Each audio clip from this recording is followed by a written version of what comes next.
4 वाजता उठलो कारण स्वप्न स्नूज बटन मानत नाही. विंटर आर्क चॅलेंजचा आज 86वा दिवस. आज सकाळी 4 वाजता उठलो. आता पुढचे काही दिवस सकाळी लवकर उठायची सवय पक्की करायची. आवरून थोडं ग्राफिक डिझाईनचं काम उरकून वर्कआउटला गेलो. सुरुवातीला प्रॉपर वॉर्मअप केला आणि त्यानंतर आजचा मेन सेशन होता 10 किलोमीटरचा रन.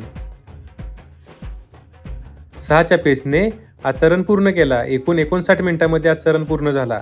हा रन खास होता कारण हा रन टाटा मुंबई मॅरेथॉनसाठीचा प्रॅक्टिस रन होता.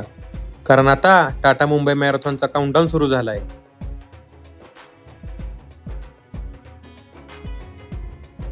रन नंतर स्ट्रेचिंग केली आणि आजचा मॉर्निंग वर्कआउट पूर्ण केला. आणि हो, द सिक्रेट पुस्तकाचं वाचन एक वेगळीच पॉझिटिव्ह एनर्जी देत आहे. आता मॅरेथॉन होईपर्यंत जिम वर्कआउट बंद. मॅरेथॉनचा काउंटडाऊन सुरू झालाय ना.